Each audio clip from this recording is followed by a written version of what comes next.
Sejam muito bem-vindos ao canal. Afinal, o que somos nós? A Flávia é do Rio Grande do Sul. Em 2012, ela estava grávida de gêmeas e quando estava com 6 meses de gestação, ela passou a sentir dores muito fortes na barriga. A coisa foi piorando, ela foi internada e quando estava com quase infecção generalizada, ela precisou ser transferida de hospital.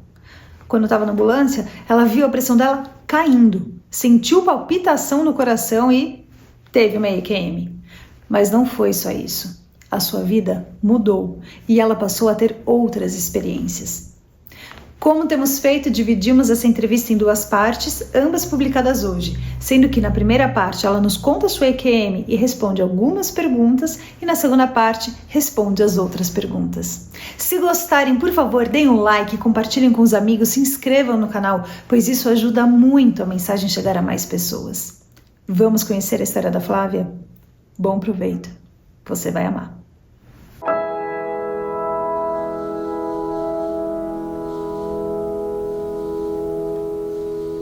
Flávia, boa noite. Muito obrigado por você aceitar compartilhar conosco do canal Afinal que Somos Nós a sua experiência de quase morte e outras experiências que você julgue relevantes nos contar. Peço, por favor, que você se apresente, nos diga de onde você fala, o que você faz e nos conte todos os detalhes que você puder sobre essas suas experiências. A palavra está com você.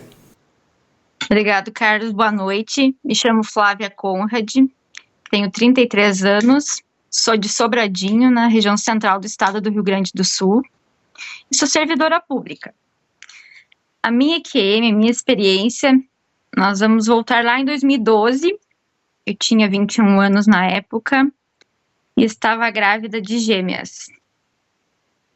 Foi uma gravidez planejada e aguardada, porém, no 6º mês de gravidez, eu comecei a sentir muitas dores na barriga e nas costas.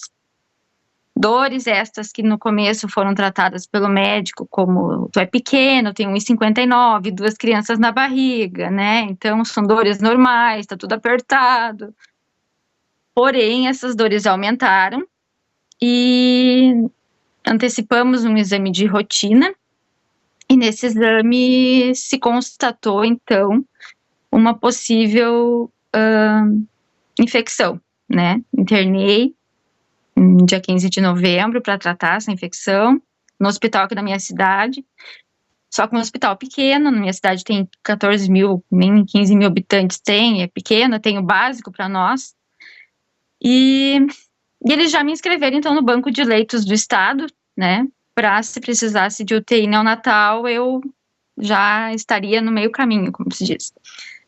E estava internada, fiz tratamento, vim para casa, no mesmo dia passei mal, voltei para o hospital, e aí eles, não, vou te mandar para frente, não sei o que está acontecendo. E nisso, as minhas células do sangue, que eu falo que a gravidade é ali, né, que eu julgo, eu estava com uma infecção já se generalizando, já estava com pielonefrite, já estava nos 2 rins, e as minhas células do sangue já estavam bem comprometidas. As minhas plaquetas, que é, né, o que a gente, para coagular o sangue, a gente precisa ter 150 mil, as minhas num dia de 69 foram para 11 mil. Então, no mesmo dia, fui transferida a Santo Ângelo. Santo Ângelo fica na região noroeste do estado. Daqui de Sobradinho até lá dá 210 quilômetros, 2h30 de viagem de carro, mas a ambulância foi mais rápido e fui transferida para lá. Comigo foi um médico e uma enfermeira, o motorista da ambulância na frente e a minha mãe. E na parte de trás, eu na maca. Quem nunca andou de ambulância, tu vai olhando na maca, olhando para trás. Não é nada muito, muito confortável. E o médico do lado e a enfermeira do outro.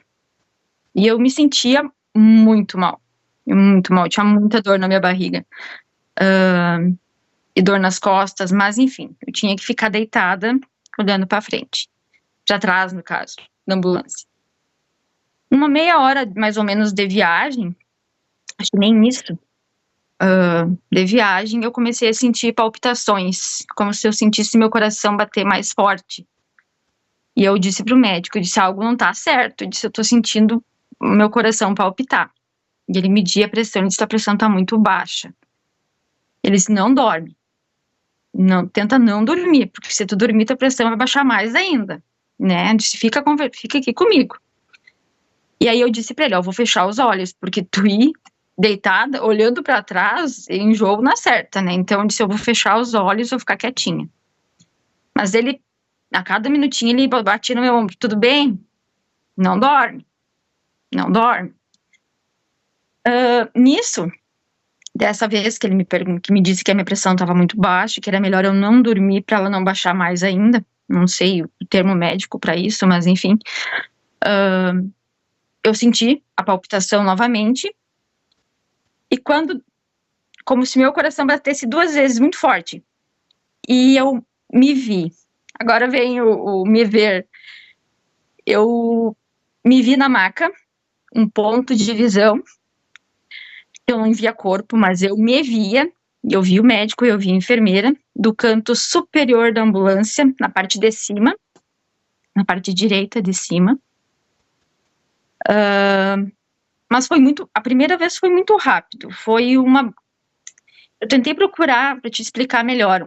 Muita gente fala em sugar, mas eu acho que é uma batida de porta. Tipo assim, tô aqui, tô lá. Pá. Não foi muito rápido. E de repente eu abri os olhos na maca e eu disse, o que foi isso? Eu fiquei assustada. Mas eu disse, algo aconteceu, o que foi isso? Aí no médico disse, tá bem? Eu disse, não, tô tranquilo. Voltei novamente, fechei os olhos para não enjoar e começou a palpitação novamente. Isso é 2 minutos após. Novamente, 2 batidas fortes no coração e eu volto lá pro canto superior da ambulância. O meu ponto de visão, não tinha corpo, era só eu olhando para mim mesmo lá na maca. Só que aí demorou mais tempo. Aí eu pensei comigo, será que eu vou morrer? Eu perguntei para mim mesmo, será que eu vou morrer? E ao mesmo tempo eu respondi, eu acho que ou eu já morri. Porque eu tinha noção do que estava acontecendo lá. Eu estava me vendo o médico, vendo a enfermeira, eu via o momento em que ela bateu na janelinha do motorista e perguntou se já estava perto. Não estava nem na metade do caminho. Eles tinham muito medo que eu entrasse em trabalho de parto, sem plaquetas, né? Não tinha o que fazer, eles tinham um medo absurdo. E eu me questionei. Eu perguntei para mim mesmo, será que eu morri? Né? E eu fiquei naquilo. Só que ao mesmo tempo, eu não vi, Carlos, eu não vi, mas eu senti uma presença masculina de um rapaz que deveria ter a minha idade. Posso até te dizer como ele era, mas eu não ouvi, tá? Não vi. E ele disse, vai dar tudo certo, nessas palavras, vai ficar tudo bem, só se mantenha calma. Mantenha a tua calma. E novamente, numa batida de porta, eu voltei na maca, na ambulância. E eu abri os olhos novamente, eu pensei, não tá certo isso. Mas eu me acalmei, aquilo foi normal, como se fosse algo normal. E aconteceu uma terceira vez, foram 3 vezes na ambulância, porém a terceira vez, como da primeira, foi muito rápido. Não, só foi o susto mesmo. Só que aí tem um detalhe. Daqui a Santo Ângelo dá 2h20 de viagem, mais ou menos, assim. 2 horas de ambulância, tudo foi muito rápido. Mas na minha cabeça foi meia hora, nem isso. Passou muito rápido. Então eu não sei se eu não tinha consciência de tempo, mas pra mim passou muito rápido, muito rápido. E aí, bem, passou, eu fiquei internada, isso foi do dia 23 de novembro, cheguei em Santo Ângelo, não tinha vaga na UTI, não tinha vaga na UTI adulto, tinha vaga para as minhas filhas, mas não para mim, mas elas não poderiam nascer, porque eu não tinha como fazer uma cirurgia. Então, eles ficaram tentando levar.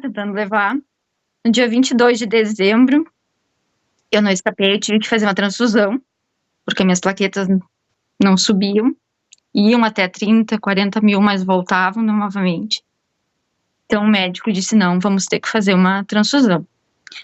Nessa transfusão, eu poderia ter várias complicações, porque eu estava grávida, né, e com pouco sangue, vamos dizer assim, enfim, precisando. E eu tive muito sono, foi a minha reação adversa ao sangue, a transfusão foi o sono. E eu me lembro, da mesma forma, de ter me visto transfundindo, mas eu não sei se eu confundi com sono, foi algo muito confuso, por isso eu conto ela também, porque eu tenho vaga lembrança, mas é diferente do que eu contar na ambulância, que eu te relato em detalhes de 12 anos atrás, né? Então, é diferente. Então, essa da transfusão eu conto, porque eu sei que algo aconteceu, mas devido, eu acho, ao eu ficar meio grogue por conta do sangue, minha reação adversa, eu não consigo lembrar em detalhes. Mas, para terminar a saga da minha gestação, minhas filhas nasceram lá em janeiro, no dia 12, tudo perfeito, dentro do que tinha. Elas tinham para ter enormes sequelas por conta das medicações que eu usei 60 dias de antibiótico direto na veia, para controlar a infecção, transfusão, e estamos aí grandes com 12 anos quase. Passou-se os anos, Carlos, 2013, 2014, 15, tranquilo. Acho que quem é mãe sabe que com 2 crianças pequenas tu não tem muito tempo para dormir, então, né? Em 2017 para 2018 começaram a acontecer coisas durante o sono, coisas que me fizeram voltar lá atrás na experiência aqui eu contava para as pessoas, eles diziam, não, por causa do remédio, tu tava muito ruim, tu dormiu, por mais que eu não lembro o que eu fiz no meu aniversário passado, e eu lembro disso há 12 anos atrás. Então, não é uma lembrança, é algo que tu viveu. E eu precisava, enfim,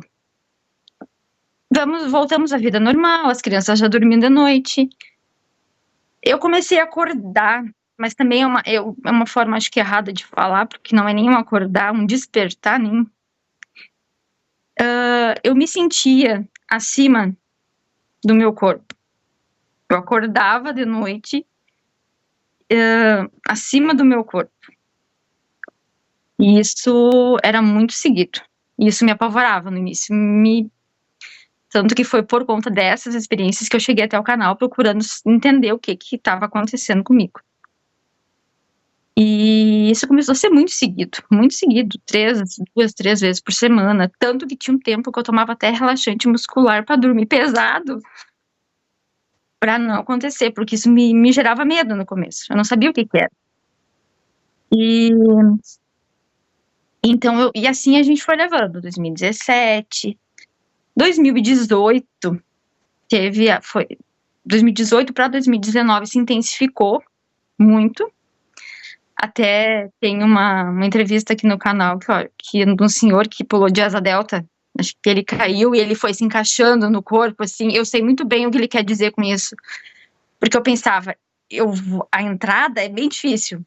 A saída eu não me recordo, mas a entrada eu me recordo. E é muito dolorido tu te encaixar no corpo. E isso me apavorava. Acho que nem era questão de estar fora, era o voltar que apavora. E eu acho muito bem colocado, que me baseei na dele para mim me descrever, que é tu encaixando, aí tu te mexe, daí tu bota a perna, mais ou menos isso. Isso me apavorava muito.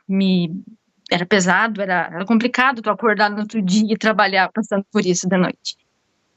E assim fomos. 2018, 2019 se intensificou mais ainda. E maio de 2019 foi a gota d'água, que eu brinco que foi a gota d'água, que eu levantei de noite, era inverno, que é frio, né? No sul é frio. Levantei, vi as crianças na cama, estavam cobertas. fui no banheiro, fui na cozinha, fui na sala. E quando eu voltei pro meu quarto para mim dormir, eu já estava dormindo. E aí aquele dia, aquela noite, na verdade, eu pensei, não. E naturalmente, ali eu te digo que foi um sugar. Quando eu me vi, eu fui sugada de volta. Mas eu lembro até a pantufa que estava do lado da cama, eu vi. Aquilo me apavorou muito, e eu lembro de ter sentado e rezado. Eu disse, Deus, algo tá acontecendo comigo. Como é que eu vou contar isso? E daí tu falava isso pra alguém, me chamavam de maluca, né? Eu surtou de vez. E não tinha pra quem tu comentar. E isso te atordoava de um certo modo. Mas aí passou, tranquilizou junho, julho. Aí chegou agosto. Dia 13 de agosto de 2019. Novamente, lembro até a hora, porque o horário que eu fui dormir era 10:50. E eu acordei, novamente eu acordei, com uma mulher do meu lado. E eu fiquei com muito medo. E eu pensei, na minha cabeça, eu vou fechar os olhos e ela vai sumir.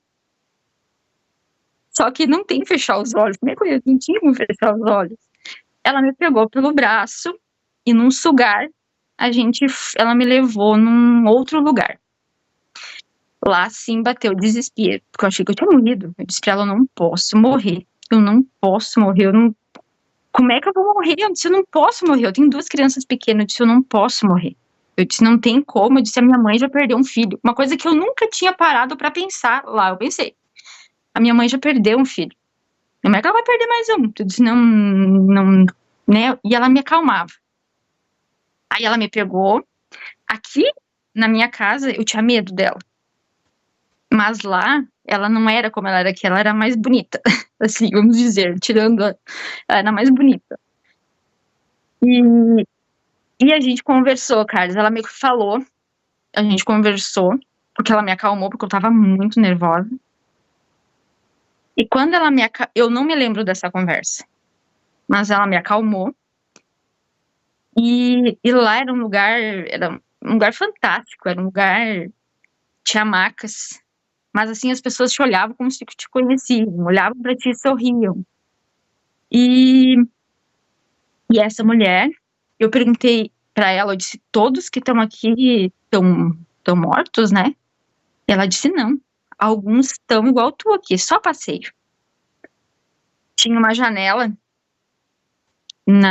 era tudo branco, mas um branco fora do nosso branco, que era uma coisa, não tem palavras, é algo muito claro. E uma janela, aquela janela me chamou muita atenção, porque eu queria muito olhar pelaquela janela, e ela dizia, não, lá, não, fica aqui. E ela do meu lado, eu sentia, Carlos, ela me pegando, por isso que eu te digo, lá eu estava de corpo, porque eu sentia ela me pegando. E ela me dizia, não, na janela, não. E depois que ela me contou a história, eu não me recordo o que ela me disse, mas eu me recordo do que eu disse pra ela. Eu perguntei pra ela se ela me mostrava eles. E ela disse que sim. Então ela me levou, passamos por um corredor próximo dessa janela, mas ela não deixava eu chegar perto da janela.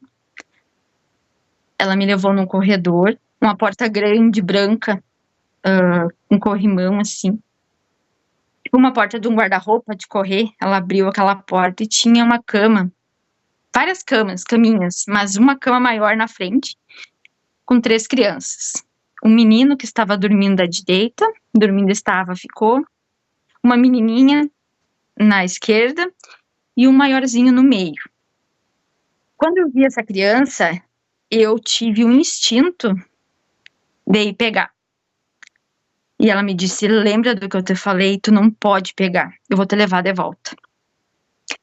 E nisso não foi um sugar, foi uma batida de porta. Eu acordei na minha cama, chorando, porque eu queria ter pegado, encharcada de suor, muito. E se tinham passado 2 horas, era 3 e pouco da manhã.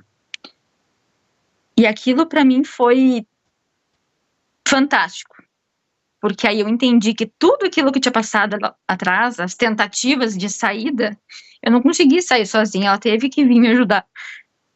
Eu não sei te dizer. Às vezes eu conto essa história, a pessoa pergunta, mas quem é que era? Eu disse, eu não sei quem era. Mas eu precisava ver as crianças. Ou eles precisavam me ver, eu não sei. Mas depois desse 13 de agosto de 2019, como na nossa conversa anterior, eu te disse que existe algo antes e algo depois. Porque eu tinha que contar. Eu tinha que contar que existia outro lugar, que existia outro mundo, que existia. Eu tinha que falar para as pessoas. Porque as pessoas precisavam saber que não acaba aqui, que é, enfim. E nós não temos para quem falar. Porque e a minha mãe não entende, eu contava para ela acredita, mas né, meu marido também, meus vizinhos, mas assim, eu precisava falar para as pessoas que existia algo, que existe algo mais. E aí que eu achei o canal, né, que eu achei muitas entrevistas parecidas com o que eu passei, com o que eu vi. Eu não entendo o porquê que eu vi essas crianças, quem eram, mas eu acho que eu aqui não sei, mas lá eu sabia tanto que eu quis pegar. Eu tive um instinto de querer pegar. E algo que eu anotei e não falei, tanto na ambulância quanto nesse lugar lá, eu chamei por muito tempo de silêncio. As pessoas, eu acho que caberia o que muitos chamam de paz, de paz absoluta, de não sei. Mas para mim era um silêncio. Algo que até eu comentei contigo na conversa que quando eu tive Covid, eu ouvi o silêncio. Mas quando eu tive Covid eu fiquei muito ruim. E eu na noite, assim, que eu tava com muita febre, eu senti o silêncio. Foi muito estranho isso, mas eu senti o silêncio. E até eu tentei procurar palavras para explicar para as pessoas melhor esse silêncio, mas é como se lá tu não pensasse no amanhã, tu não lembrasse do ontem, tu vivesse só hoje. Tu tava ali. Tu não era ninguém daqui a pouco, tu não foi ninguém. Tu era aquilo ali. Não tinha preocupações, pensamentos para te pensar. É isso que eu consegui achar o mais próximo do silêncio. Mas que eu posso chamar também de paz, porque eu queria voltar. Por muito tempo. Aí, por um tempo eu rezei para mim não ter mais, porque me apavorou. E depois desse 13 de agosto de 2019, eu queria ir de novo, mas nunca mais fui. Essa é a minha experiência, Carlos. É simples, mas para mim existe uma Flávia antes e uma Flávia depois. Vamos começar falando sobre esse silêncio. Você relacionou isso ao tempo de uma certa forma. Uhum. De não existir o depois, não existe o antes, existe o agora. Uhum. É a primeira vez que eu vejo alguém relacionar o silêncio ou paz ao tempo. Faria sentido para você pensar que uma das coisas que nos faz pensar no tempo são as preocupações com relação ao futuro? Completamente. Ou seja, se eu não tenho preocupação com relação ao futuro, eu não sinto o tempo. Isso. Propriamente dito. Você vive. Você simplesmente vive. Porque não tem... lá na ambulância, né? Que foi o lugar que esse silêncio mais me tocou. Passou muito tempo. Em momento nenhum eu tive o desespero de pensar que eu poderia... Eu pensei que eu poderia morrer. Eu indaguei até, eu perguntei, será que eu não morri? Né? Ouvi o rapaz, meu amigo lá dizendo calma, mantenha-se calma. Mas era um silêncio, era uma paz, eu não me preocupava se eu iria morrer ou não iria. E eu não lembrava do que eu passei, do que eu poderia passar. Por isso que eu coloco muito isso. Eu não pensei no que eu vivi e nem no que eu iria viver. Eu estava ali. E era só paz ou era prazer também, felicidade? Como é que era? Paz. Muito... é difícil, muita gente fala em felicidade, em alegria, eu disse, não, era algo que eu precisava estar ali, era neutro, não era nada ruim, não era ruim, né, por mais que no começo eu indaguei, não era ruim, mas não era algo que me viesse uma felicidade, uma alegria, sabe, lá na ambulância. Era neutro, era um silêncio, eu estava ali. Mas a sensação era boa. Era boa, sim. Você falou que existe algo antes e algo depois. Como assim? Você pode mergulhar um pouco nessa frase? Eu hoje, Flávio, eu tenho preocupações, né? Eu tenho contas para pagar, eu tenho afazeres, eu tenho que trabalhar, né? E isso a gente já pensa no amanhã, a gente já vai lá no amanhã. E ontem eu fiz algo, ou deixei de fazer algo, né? E isso é muito, quando tu não tem isso, mas o ser humano acho que é incapaz de não ter isso. Porque tu tem o amanhã, tu tem o ontem, tu tem o passado. E lá ficou muito vívido em mim isso que não tem, é o hoje, é o agora. A sensação que eu tenho é que quando você falou existe algo antes e algo depois, você está se referindo a outra coisa. Você falou, eu tinha que falar. O que você tinha que falar que existe algo antes ou algo depois? O que é esse algo antes e esse depois? Eu até então, eu pensava assim, ó, morreu, acabou, tá, né? Acabou. Hoje eu sei que não, muito do que a gente vai ser depois que a gente não estiver mais aqui com essa casca, muito que a gente vai ser depois vai ser consequência do que a gente está sendo hoje. É um ponto de visão meu, porque eu, antes de ter essas, vamos chamar de experiências, eu não via dessa forma. Eu era Flávia, eu era casada, eu tenho minhas filhas, eu tenho minha mãe, tenho meu pai, minha família, e deu, tipo, a gente, entendeu?